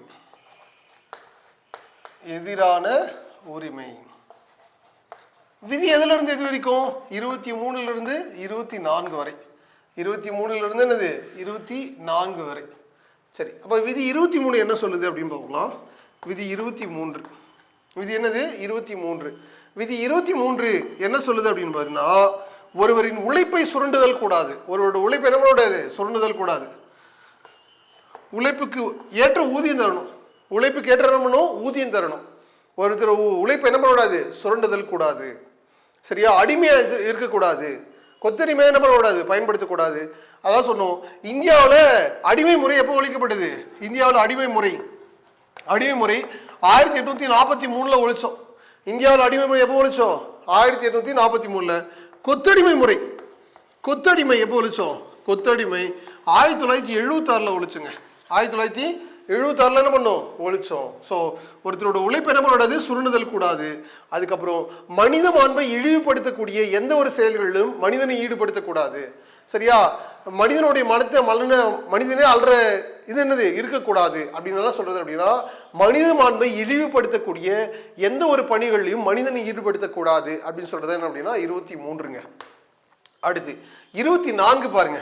24 அப்படின்னா 14 வயதுக்குட்பட்ட எந்த ஒரு குழந்தையும் சுரங்கம், தோட்டம், வேற எந்த இடங்களிலையும் குழந்தை தொழிலாளரை பயன்படுத்தக்கூடாது. குழந்தை தொழிலாளரை பற்றி சொல்லக்கூடியது குழந்தை தொழிலாளர். சரியா? குழந்தை தொழிலாளர் யாருமே இருக்கக்கூடாது அப்படின்னு சொல்றதா விதி 24ங்க. சரிங்களா? இப்போ நமக்கு எதுல இருந்து தெரியும்? 12ல இருந்து தெரியுங்க. 12 என்னது? அரசு. 13 என்னது? முரண்பாடு ஏற்படும் வகையில் ஏதேனும் சட்டம் இயற்றப்பட்டால் அது என்னது? செல்லாது. 14 சட்டத்தின் முன் அனைவரும் சமம். 15 வேறுபாடு காட்டா சம உரிமை. 16 பொது வேலை வாய்ப்பில் சமத்துவம். 17 தீண்டாமை ஒழிப்பு. 18 பட்டங்கள் ஒழிப்பு. 19 கருத்துக்கள் தொடர்பான உரிமைகள், பேச்சு தொடர்பான உரிமைகள். 20 குற்றம் சுமத்துவதிலிருந்து பாதுகாப்பு. 21 உயிர் வாழ்வதற்கான உரிமை. 22 விசாரணை இன்றி எவரை என்ன பண்ணக்கூடாது? கைது செய்யக்கூடாது. 23 சரியா? ஒருவருடைய உழைப்பு என்ன சுரண்டுதல் கூடாது. அடுத்து 14 வயதுக்குட்பட்ட எந்த ஒரு குழந்தை குழந்தை தொழிலாளர் பயன்படுத்தக்கூடாது. சரிங்க. இப்போ நமக்கு 3 தெரியும். அடுத்து 4 பார்த்துருவோம் வாங்க. வேற என்ன இருக்கு அப்படின்னு பார்த்துருவோம். அடுத்து 4 சமய உரிமை. சமய உரிமை, சமய உரிமை, சமய உரிமை, சமய உரிமை. இப்போ சமய உரிமை விதி எதுல இருந்து இருக்கு அப்படின்னு பார்த்தீங்கன்னா 25ல இருந்துங்க. 25, 26, 27, 28. சரி, இந்த 25 என்ன சொல்லுது அப்படின்னா, சரிங்களா, ஒருவர் எந்த வகையான மதத்தையும் பின்பற்றலாம். சரியா? எந்த வகையான மதத்தை என்ன பண்ணலாம்? பின்பற்றலாம். மதங்களை என்ன பண்ணலாம்? ஒருவர் எந்த வகையான மதங்களையும் பின்பற்றலாம். சரியா? இந்து, கிறிஸ்டின், சரியா, முஸ்லீம், ஜெரிஸ்டியம், ஏதோ ஒரு மதங்களை, எந்த வகையான மதங்களை என்ன பண்ணலாம்? யார் வேணாலும் பின்பற்றலாம். அது அடுத்த தலைமுறைக்கு கொண்டு போகலாம். அது அடுத்த தலைமுறைக்கு என்ன பண்ணலாம்? கொண்டு போகலாம். சரியா? மற்றவர்களுக்கு வழிகாட்டலாம் அப்படின்னு சொல்றது எல்லாமே என்ன அப்படின்னா 25. ஒருவர் மதங்களை பின்பற்றுவதற்கான உரிமை. அடுத்து 26 மதங்களை நிர்வாகம் செய்யும் உரிமை. நிர்வாகம் செய்யணுங்க. நிர்வாகம் செய்யும் உரிமை. நிர்வாகம் செய்யும் உரிமை. சரிங்களா? இப்போ ஒரு மதத்தை நம்ம ஏற்படுத்துறோம் அப்படின்னா அது நிர்வாகம் பண்ணாதான் அடுத்த தலைமுறைக்கு என்ன முடியும்? கொண்டு போக முடியும். சரிங்களா? அதை நிர்வாகம் செய்ய உரிமை 26ல இருக்கு. ஸோ அடுத்து 7 அப்படின்னா இங்க அசைய மற்றும் அசையா சொத்துக்களை வைத்துக் கொள்ளும் உரிமை. சரியா? அசைய மற்றும் அசையா சொத்துக்களை வைத்துக் கொள்ளும் உரிமை. சரியா? இந்த மதங்களை நிர்வாகம் செய்யும் பொருட்டு யார்கிட்டையும் என்ன பண்ணக்கூடாது? நன்கொடை பெறக்கூடாது. நன்கொடை பெற தடை. நன்கொடை பெறக்கூடாது. நன்கொடை என்ன பண்ணக்கூடாது? பெறக்கூடாது. ஒருவேளை அவங்களே கொடுத்தா நீங்க வாங்கிக்கலாம், ஒன்றும் பிரச்சனை இல்லை. சரியா? ஸோ அசைய மற்றும் அசையா சொத்துக்களை வைத்துக் கொள்ளும் உரிமை. நன்கொடை என்ன பண்ணக்கூடாது? எக்காரணத்தை கொண்டு நன்கொடை பெறக்கூடாது. ஸோ ரொம்ப முக்கியம் இது. அப்படின்னு நன்கொடைன்றதை ஞாபகம் வச்சுக்கோங்க. நன்கொடை என்னது? பெறுதல் கூடாது. அடுத்து சரியா? அரசு மற்றும் கல்விசார் நிலையங்கள்ல சரியா மத போதனை கூடாது. மத போதனை கூடாது. மத போதனை கூடாது அப்படின்னு சொல்லுது. மத போதனை என்ன பண்ணக்கூடாது? கூடாது அப்படின்னு சொல்லுது. மத போதனை என்ன செய்யக்கூடாது? கூடாது அப்படின்னு சொல்லுது. இது ரொம்ப எளிமையை ஞாபகம் வச்சுக்கோங்க. 5 அப்படின்னா 5 ஞாபகம் வச்சுக்கோங்க. அங்க என்ன பார்த்தோம்? 15 சாதி, மதம், இனம், மொழி அப்படின்னா இங்க இந்து, கிறிஸ்டின், முஸ்லீம், ஜெர்சியம் இது போல எந்த ஒரு மதங்களை என்ன பண்றோம்? பின்பற்றலாம். 6னா நிர்வாகம். 6 எப்படியும் ஒரே சீரா ஓடிட்டு இருக்கு, அது போல நிர்வாகம் செய்யணும் அப்படின்னு. 7 நாளும் போய் என்னது? நன்கொடை பெறுதல் கூடாது. 7 நாள் என்ன கூடாது? நன்கொடை பெறக்கூடாது. வாரத்தில் 7 நாளும் போய் என்னது? நன்கொடை பெறக்கூடாது. 8 திசையில எந்த திசையில என்னது? மத போதனை கூடாது. சரிங்களா? நாங்க தான் செய்வோம், வாங்க, இந்த கடவுள் தான் உங்களை காப்பாற்றுவாரு, அந்த கடவுள் காப்பாற்ற மாட்டாரு அப்படின்னு என்னது? வற்புறுத்தக்கூடாது யாரையும். அவங்களா வந்தா கேட்டா சொல்லுங்க, அந்த கடவுளை பத்தி சொல்லுங்க, நான் தெரிஞ்சுக்கிறேன் அப்படின்னு ஒரு ஆர்வத்தில் கேட்பாங்களே, அப்ப நீங்க வழி நடத்தலாம். யாரையும் வற்புறுத்தி என்ன பண்ணக்கூடாது? செய்யக்கூடாது. கல்வி நிலையங்கள்ல முக்கியமா மதம் சார்ந்த இது அரசு செய்யக்கூடிய அரசு நடத்தக்கூடிய எந்த ஒரு கல்வி நிலையங்களும் என்ன செய்யக்கூடாது, மத போதனை கூடாது. மதம் சார்ந்த கல்வி நிலையங்களும் செய்யலாம், அவங்களுடைய மதங்களை பரப்பலாம். ஆனால் அரசு உதவி பெறும் பள்ளிகள்லையோ இல்லை கல்லூரிகள்லையோ இல்லை கல்வி சார்ந்த நிறுவனங்கள்லையோ என்ன செய்யக்கூடாது, மத போதனை செய்யக்கூடாது அப்படின்னு சொல்லுதுங்க. ஸோ ரொம்ப ரொம்ப எளிமை தான், ஈஸியாக ஞாபகம் வச்சுக்கலாம். அடுத்து அப்படின்னு அப்படின்னா இப்போ 28 வரைக்கும் பார்த்துருக்கோம். அடுத்து 29 கல்வி மற்றும் பண்பாட்டு உரிமை. கல்வி மற்றும் என்னது, பண்பாட்டு உரிமை. 5 கல்வி மற்றும் என்னது, பண்பாட்டு உரிமை. கல்வி மற்றும் பண்பாட்டு உரிமை. பண்பாட்டு உரிமை, கல்வி மற்றும் பண்பாட்டு உரிமை. அதில் விதி 29 என்ன சொல்லுது, அடுத்து 30 என்ன சொல்லுது அப்படின்னு பார்ப்போம். சரிங்களா? விதி 29 அப்படின்னா சரியா, ஒருவர் எந்த வகையான கலாச்சாரத்தையும் பின்பற்றலாம், எந்த ஒரு கலாச்சாரத்தையும் என்ன பண்ணலாம், பின்பற்றலாம், அது அடுத்த தலைமுறைக்கு கொண்டு செல்லலாம். சரிங்களா? இது எல்லாம் வந்து முழுக்க முழுக்க யாருக்கானது அப்படின்னா சிறுபான்மையினர். சரியா? சிறுபான்மையினர், ரொம்ப மைனாரிட்டி கம்யூனிட்டி அப்படின்னு சொல்றோம் இல்லையா, அவங்களுக்கானது சிறுபான்மையினர். இந்த முழுக்க இது 2 விதியுமே யாருக்கானது, சிறுபான்மையினர். சிறுபான்மையினருக்கு ரெண்டுமே, இது 2 விதிகளும் யாருக்கானது, சிறுபான்மையினர். அப்ப சிறுபான்மையின்ற கருத்து எங்கிருந்து எடுக்கப்படுகிறது, ஏதாவது இது ஒரு இது கொடுத்துருக்காங்களா, ஒரு கான்செப்ட் கொடுத்துருக்காங்களா அப்படின்னா அப்படி கிடையாது. என்ன அப்படின்னா இது எண்ணிக்கையின் அடிப்படையில் தீர்மானிக்கப்படுகிறது. சரியா? எண்ணிக்கையின் அடிப்படையில் என்னது, தீர்மானிக்கப்படுகிறது. இப்போ இதுக்கு உதாரணம் அப்படின்னா இந்தியாவை பொறுத்தவரை தமிழர்கள் சிறுபான்மையினர். இந்தியாவை பொறுத்தவரை தமிழர்கள் என்னது, சிறுபான்மையினர். அப்போ அவங்களுடைய தமிழுடைய கலாச்சாரத்தை பண்பாட்டை என்ன பண்ணலாம், மீட்டுக்கலாம். இதன் அடிப்படையில் தான் நம்ம ஜல்லிக்கட்டை மீட்டெடுத்தோம். ஸோ இந்த கொஸ்டின் அப்படியே கேட்பாங்க, ஜல்லிக்கட்டு எதன் அடிப்படையில் மீட்டெடுக்கப்பட்டது அப்படின்னு கேட்பாங்க. அப்போ என்னது, 29ங்க. ஜல்லிக்கட்டு எதன் அடிப்படையில் மீட்டெடுக்கப்பட்டது, 29 அடிப்படையில் என்னது, மீட்டெடுக்கப்பட்டது. அடுத்து ஸோ ஒருவர் எந்த வகையான கலாச்சாரத்தை பின்பற்றலாம், அது அடுத்த தலைமுறைக்கு என்ன பண்ணலாம், கொண்டு செல்லலாம். அதுதான் கலாச்சாரத்தை பின்பற்றும் உரிமை. கலாச்சாரத்தை பின்பற்றும் உரிமை யாருக்கானது, சிறுபான்மையினருக்கானது. ஸோ இது எதன் அடிப்படையில், மக்கள் தொகையின் எண்ணிக்கை அடிப்படையில். இந்தியாவை பொறுத்தவரை 140 கோடி இருக்கிற மக்கள் தொகையில் இந்தியா ஒரு தமிழ்நாடு ஒரு 8 கோடி மக்கள் இருக்கு அப்படின்னா இந்தியாவை பொறுத்த வரைக்கும் இவங்க சிறுபான்மையினர். அதே தமிழ்நாட்டில் சரியா இந்துக்கள் அதிகமாக இருப்பாங்க, முஸ்லீம் கிறிஸ்துவம் கம்மியாக இருப்பாங்க. அப்போ தமிழ்நாட்டை பொறுத்தவரை முஸ்லீம்களும் கிறிஸ்துவர்களும் என்னது, சிறுபான்மையினர். சரிங்களா? இது போல ஒரு எண்ணிக்கையின் அடிப்படையில் தீர்மானிக்கப்படுகிறது. சரிங்களா? அடுத்து 30 அப்படின்னா சரியா, கல்வி நிலையங்களை ஏற்படுத்திக் கொள்ளும் உரிமை. கல்வி நிறுவனங்களை சரியா, கல்வி நிறுவனங்களை ஏற்படுத்திக் கொள்ளும் உரிமை. கல்வி நிறுவனங்களை ஏற்படுத்திக் கொள்ளும் உரிமை விதி 30. சரிங்களா? ஸோ கல்வி கொடுக்கும் பொருட்டு தன்னுடைய மதம் சார்ந்த நிறுவனங்களையோ தன்னுடைய மக்கள் கலாச்சாரத்தின் அடிப்படையில் ஏதோ ஒரு வகையில் சிறுபான்மையினர் இருக்கு அப்படின்னா அந்த கல்விக்கூடங்களை என்ன பண்ணலாம், நிரூபிக்கலாம். உதாரணத்துக்கு முஸ்லீம் பள்ளிக்கூடங்கள் இருக்குது, கிறிஸ்டின் பள்ளிக்கூடங்கள் நிறைய இருக்குது. இது எல்லாமே அவங்களுடைய அந்த மதங்களை பரப்புவதற்கும் அடுத்து அதை கொண்டு செல்வதற்கு என்னது, மத ரீதியாக தொடங்கப்படுற அமைப்புகள், இது எல்லாமே வருகிறது. அப்போ 29 என்னது, ஒருவர் எந்த வகையான கலாச்சாரத்தையும் பின்பற்றலாம், அடுத்த தலைவருக்கு என்ன பண்ணலாம், கொண்டு செல்லலாம். 30 கல்விசார் நிறுவனங்களை என்ன பண்ணலாம், ஏற்படுத்தி கொள்ளலாம். கல்விசார் நிறுவனங்களை என்ன பண்ணலாம், ஏற்படுத்தி கொள்ளலாம். ஸோ இதுதான் என்னது அப்படின்னா பார்க்குறோம். ஸோ இப்போ நம்ம 5 வரைக்கும் பார்த்துருக்கோம். அடுத்து வாங்க 6 பார்க்கலாம். அடுத்து நீதி பெறும் உரிமை. நீதி பெறும் உரிமை விதி 32 இருக்குங்க. நீதி பெறும் உரிமை எங்க இருக்கு, விதி 32 இருக்கு. விதி 32 என்ன சொல்றாரு அப்படின்னா, டாக்டர் BR அம்பேத்கர் இதயம் மற்றும் ஆன்மா அப்படின்னு அவர் நிற்கிறார். இதயம் மற்றும் ஆன்மா. சரிங்களா? ஸோ அடிப்படை உரிமைகளுடைய அடிப்படை அப்படின்னு சொல்றாரு, அடிப்படை உரிமைகளின் அடிப்படை அப்படின்னு சொல்றாரு. ஸோ இது அப்படின்னா விதி 32.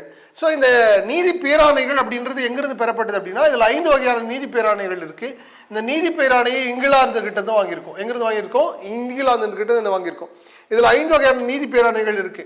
இந்த நீதி பேராணைகளை எப்படி செயல்படுத்துறாங்க அப்படின்னா, விதி 32 அடிப்படையில் உச்ச நீதிமன்றம் செயல்படுத்துகிறது. உச்ச நீதிமன்றம் செயல்படுத்துகிறது. அடுத்து விதி 226 படி உயர் நீதிமன்றம் செயல்படுத்துகிறது. நீதி பேராணைகளை செயல்படுத்துவதில் உச்ச நீதிமன்றம் எந்த விதி 32, உயர் நீதிமன்றம் 226. இதுல யாருக்கு அதிக அதிகாரம் அப்படின்னு கேட்பாங்க.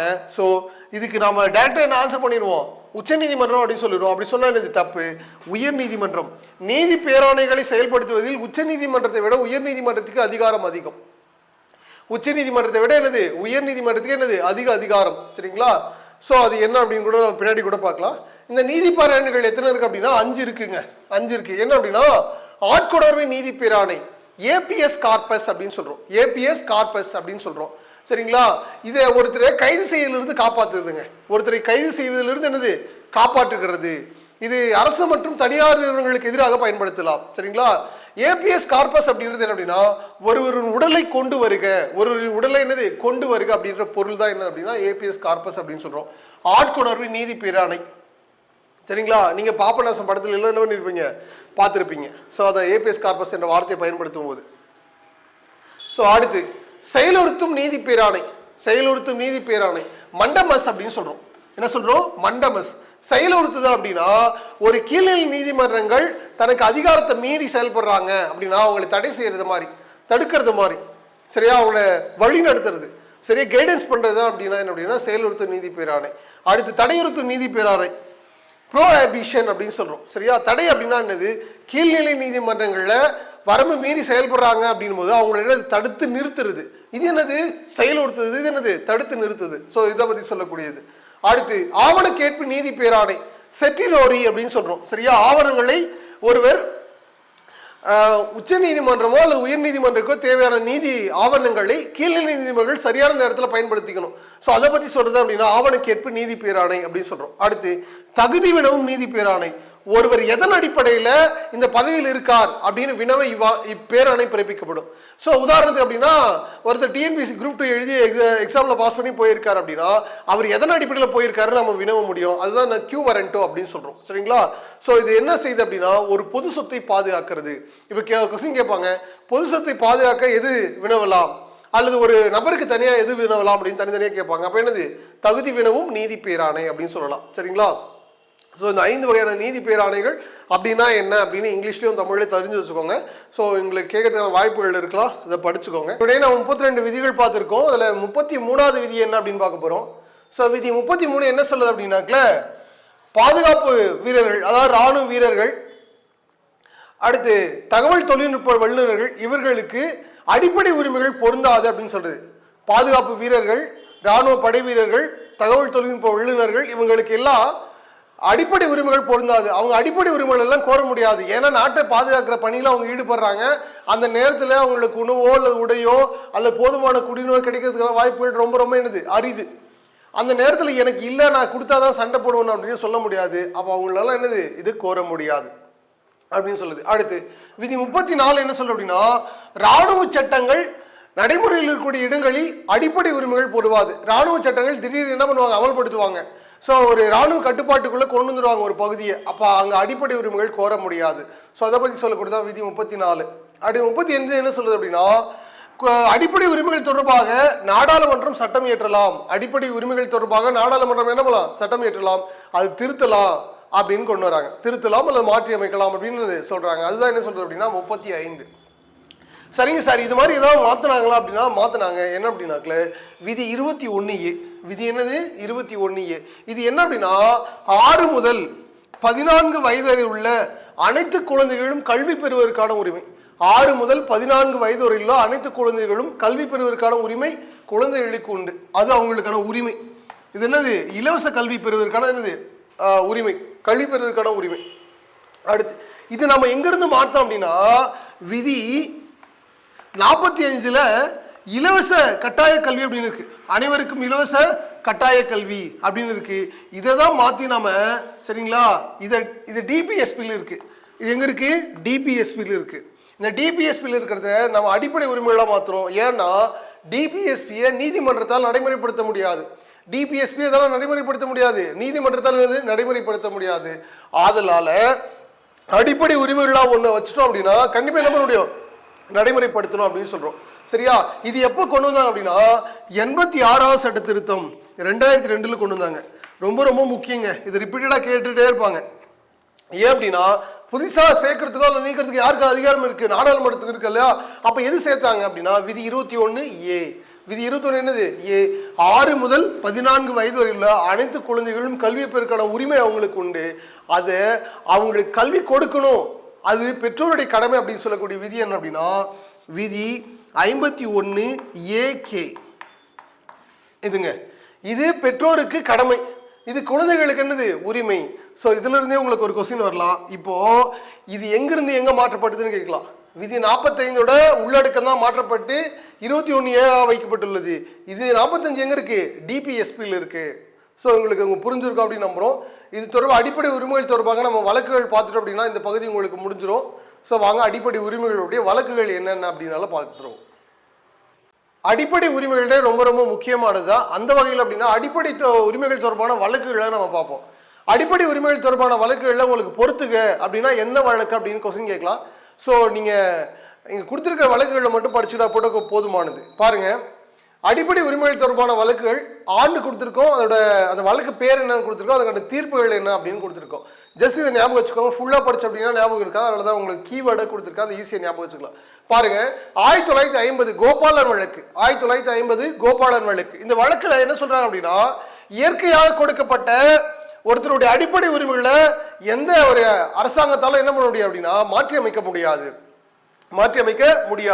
இயற்கையாக கொடுக்கப்பட்ட அடிப்படை உரிமைகள் அரசாங்கத்தால் கொண்டு வரப்பட்டது மாற்றி அமைக்க முடியாது அப்படின்னு தீர்ப்பு வழங்குறாங்க இதுல. சரிங்களா? அடுத்து 1951 சங்கரி பிரசாத் வழக்கு. விதி 13 சார்ந்தது. விதி 13 அப்படின்னா என்ன அப்படின்னா, முரண்பாடு ஏற்படும் வகையில், அடிப்படை உரிமைகளுக்கு முரண்பாடு ஏற்படும் வகையில் அது ஏதேனும் சட்டம் இயற்றப்பட்டால் அது என்னது செல்லாது அப்படின்னு சொல்லியிருந்தாங்க.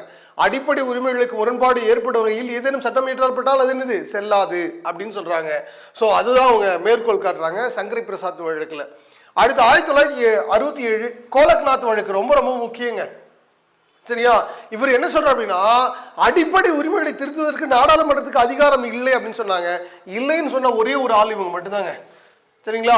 அடிப்படை உரிமைகளை திருத்துவதற்கு நாடாளுமன்றத்துக்கு என்னது அதிகாரம் கிடையாது அப்படின்னு சொல்லி மறுத்த ஒரே ஒரு ஆள். அதனால இந்த கொஸ்டின் அப்படியே கேட்பாங்க. அடிப்படை உரிமைகளை திருத்துவதற்கு நாடாளுமன்றத்துக்கு அதிகாரம் இல்லை என சொன்ன வழக்கு என்ன கேட்பாங்க? கோலக்நாத் வழக்கு.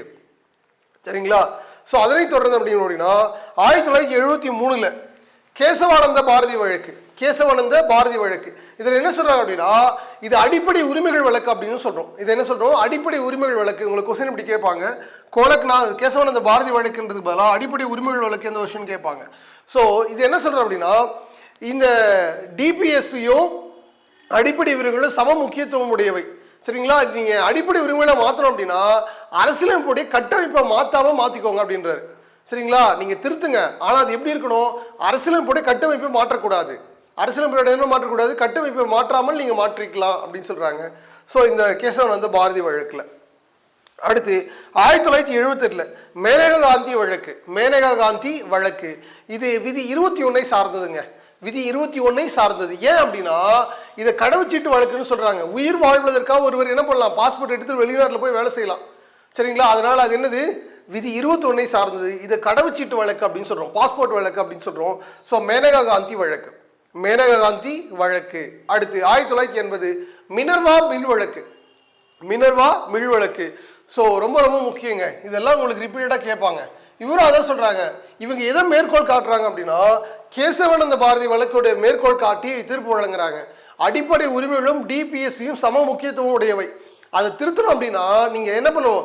பேசிக் செக்ஷனை ஃபால் பண்ணக்கூடாது. சரியா? பேசிக் செக்ஷன் என்ன பண்ணக்கூடாது? இது பண்ணக்கூடாது. அதே போல ஒரு சட்டத்தால நீதி புனராய்வை நீங்க மறுக்க முடியாது. ஒரு சட்டத்தால நீதி புனராய்வு என்ன பண்ண முடியாது? மறுக்க முடியாது அப்படின்னு தீர்ப்பு வழங்குறாங்க. இன்றைக்கும் இந்த தீர்ப்பு தான் நடைமுறையில் இருக்குங்க. சரியா? ஸோ கேட்பாங்க, என்ன கேட்பாங்க? அடிப்படை உரிமைகளில் இன்னைக்கும் நடைமுறையில் இருக்கக்கூடிய வழக்கு கொடுக்கப்பட்ட தீர்ப்பு என்னன்னு கேட்பாங்க. அது என்னது? மினர்வா மில் வழக்கு. மினர்வா மில் வழக்கு. அடுத்து 1992 இந்திரா சகானி வழக்கு. இந்திரா சகானி வழக்கு விதி 16 சார்ந்தது. விதி 16 சார்ந்தது. விதி 16 என்னது? பொது வேலை வாய்ப்பில் சமத்துவம். சரிங்களா? ஆனா அது விதிவிலக்கு இருக்குன்னு சொன்னோம் இல்லையா? அதாங்க இடஒதுக்கீடு. ஓபிசி தொடர்பான இடஒதுக்கீடு எல்லாம் கொடுத்தாங்க இல்லையா? அதுதான் இந்திரா சகானி வழக்கு. இப்போ இந்த கொஸ்டின் எப்படி கேட்பாங்க அப்படின்னா, ஓபிசி தொடர்பான இடஒதுக்கீடு வழக்கு என்ன அப்படின்னு கேட்பாங்க. இந்திரா சகானி வழக்கு. எந்த வருஷம்? 1992. அடுத்து 1996 பாலாஜி ராகவன் வழக்கு. 1996 என்னது? பாலாஜி ராகவன் வழக்கு. இது என்ன? விதி 18 சார்ந்தது. விதி 18 என்னது? பட்டங்கள் ஒழிப்பு. பட்டங்களே கொடுக்க கூடாதுன்னு அரசு சொல்லுது இல்லையா? அரசியலமைப்பு சட்டம் சொல்லுது இல்லையா?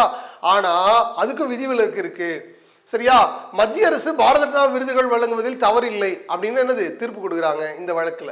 ஸோ உங்களுக்கு இந்த கொஸ்டின்ல என்னவா இருக்கும் அப்படின்னா, வழக்குகள் அடிப்படை உரிமைகள் தொடர்பான வழக்கு அப்படின்னு சொல்லிட்டு சங்கரி பிரசாத் வழக்கு எந்த வருஷம், கேசவானந்த பாரதி எந்த வருஷம், இந்திரா சகானி எந்த வருஷம், பாலாஜி ராகவன் எந்த வருஷம், அல்லது பாலாஜி ராகவன் வழக்கில் என்ன தீர்ப்பு கொடுத்தாங்க அப்படின்னு கேட்பாங்க. தயவுசெய்து படிச்சுக்கோங்க, ரொம்ப ரொம்ப எளிமை தான். இப்போ பாருங்கள், இதை நம்ம இப்படி படிச்சிட்டோம், ஈஸி எப்படி ஞாபகம் வச்சுக்கலாம் அப்படின்னு பார்க்கலாம். கோபாலன் தான் அப்படின்னா சரியா, அந்த உலகமே என்னது அந்த கோபாலனோட வாயில் தான், கிருஷ்ணனோட வாயில் தான் தெரிஞ்சது, அதனால 0 அப்படின்னு ஞாபகம் வச்சுக்கோங்க. ஏன்னா வட்டம்ன்றதான் என்னது உலகம் அப்படின்னு ஞாபகம் வச்சுக்கோங்க. அப்போ கோபாலன் அவருடைய இதுதான் அப்படின்னா. சங்கரி பிரசாத், சங்கரம் அப்படின்னா சிவன் ஒருவர் தான், சிவன் என்னது ஒரே ஒருத்தர் தான், அவர் சொல்றதா ஃபைனல் அப்படின்னு சொல்றோம் இல்லையா. ஸோ அதுதான். அடுத்து 67 சரிங்களா. இந்த 7 பாருங்க சரிங்களா, 7 எப்படி ஒரு தடி மாதிரி இருக்கா, 7 எப்படி இருக்கு, தடி மாதிரி இருக்கு. கோலக்நாத் அப்படின்னாவே தாத்தா போல தெரிறாரு. கோலக்நாத் அந்த வார்த்தை ரவீந்திரநாத் தாகூர் அப்படி நாத்து வரும்போது என்னது வயசானவங்க அப்படின்னு நமக்கு ஃபீல் ஆகும். அப்படின்னா இவங்க என்ன சொல்லலாம், இந்த தடி 67 அப்படின்னு ஞாபகம் வச்சுக்கோங்க. கோலக்நாத் வழக்கு 1967. அடுத்து கேசவானந்த பாரதி வழக்கு. பாரதின்றது 3 லெட்டர், அப்போ 3 அப்படின்னு ஞாபகம் வச்சுக்கோங்க. பாரதின்றது 3 லெட்டர், என்னது 3 அப்படின்னு ஞாபகம் வச்சுக்கோங்க. அப்போ 73 அப்படின்னு எழுதிக்கலாம். அடுத்து மேனகா காந்தி வழக்கு. காந்தி அப்படின்னா 8 பக்கம் காந்தி என்ன தேசத்துக்காக சுத்தி என்னது போராடுறாரு அப்படின்னு வச்சுக்கோங்க. ஸோ காந்தி, அதுக்கு முன்னாடி தடி வச்சிருப்பாரு அந்த 7 சரியா, ஈஸியாக ஞாபகம் வச்சுக்கலாம். அடுத்து 80 மினர்வா மில் வழக்கு. இது பாருங்க 80 சரிங்களா. மினரல் வாட்டர் 8 ரூபாய்க்கு கொடுத்தா நல்லா இருக்கும் அப்படின்னு வச்சுக்கோங்க. மினரல் வாட்டர் என்னது 8 ரூபாய்க்கு கொடுத்தா என்னது நல்லா இருக்கும் அப்படின்னு வச்சுக்கோங்க. அடுத்து 92 இந்திரா சகானி 2 பேர் இருக்காங்க, இந்திரா சகானி 2 பேரும், அதனால 92 அப்படின்னு வச்சுக்கலாம். அடுத்து 1994 பாலாஜி ராகவா அப்படின்னு ஞாபகம் வச்சுக்கோங்க. அப்போ 96, இதில் ஒரு 3 இதில் ஒரு 3 6. ஸோ 1996 எளிமையாக ஞாபகம் வச்சுக்கலாம், ஒன்றும் பிரச்சனை கிடையாது. திரும்ப படித்து பாருங்கள், சொன்ன ஷார்ட்கட்டை பயன்படுத்துங்க. டிஎன்பிசியை பொறுத்த வரைக்கும் நீங்கள் ஷார்ட்கட் இல்லாமல் பாஸ் பண்ணவே முடியாது. எல்லாத்துக்கும் நீங்கள் என்ன பண்ணணும், ஷார்ட்கட்டை பயன்படுத்தி என்ன பண்ணணும், மைண்டில் ஸ்டோர் பண்ணி வச்சுக்கணும். அது ஒன்று மட்டும் தான் உங்களுக்கான வழி, வேறு வழியே கிடையாது. நான் எல்லாமே அப்படியே ஞாபகம் வச்சு தான் செஞ்சிருவேன் அப்படின்னாலாம் சொல்ல முடியாது. ஷார்ட்கட்டை பயன்படுத்துங்க, அப்போ தான் எனக்கு சரியான ஆன்சரை கொடுக்க முடியும். ஸோ தொடர்ந்து நம்மளுடைய முத்தமிழ் பயிற்சி மையத்தோடு எப்போதும் இணைந்திருங்க. உங்களுக்கான அடுத்தடுத்த வகுப்புகள் தொடர்ச்சியாக என்ன பண்ணுவோம், வந்துகிட்டே இருக்கும். ஸோ உங்களுடைய ஆதரவு தான் எங்களுக்கு முக்கியமானதாக கருதப்படுகிறது. நீங்களுடைய எவ்வளோ ஆதரவு கொடுக்குறோம் அந்தளவுக்கு என்னது நம்ம வீடியோவை இன்னும் அடுத்த லெவலுக்கு கொண்டுட்டு போயிட்டே இருக்கலாம். ஸோ அதனால் இந்த வீடியோவை உங்கள் ஃப்ரெண்ட்ஸுக்கு தயவுசெய்து ஷேர் பண்ணுங்கள். அடுத்து உங்களுடைய டிஎன்பிஎஸ்சி ஆஸ்பிரண்ட் வேறு யார் இருந்தாலும் உங்களுக்கு ஷேர் பண்ணி படிக்க சொல்லுங்கள். ஸோ ஒரு முக்கியமான பகுதி நம்ம கொடுக்குறது ஒன்றும் தவறு இல்லை. ஸோ நாமளும் இதில் ஒரு அங்கமாக மாறுறது தான் சிறப்பாக இருக்கும் அப்படின்னு நான் நம்புகிறோம். ஸோ எப்போதும் முத்தமிழ் பயிற்சியோடு இணைந்திருங்கள். லைக் பண்ணுங்கள், கமெண்ட் பண்ணுங்கள், ஷேர் பண்ணுங்கள். நன்றி.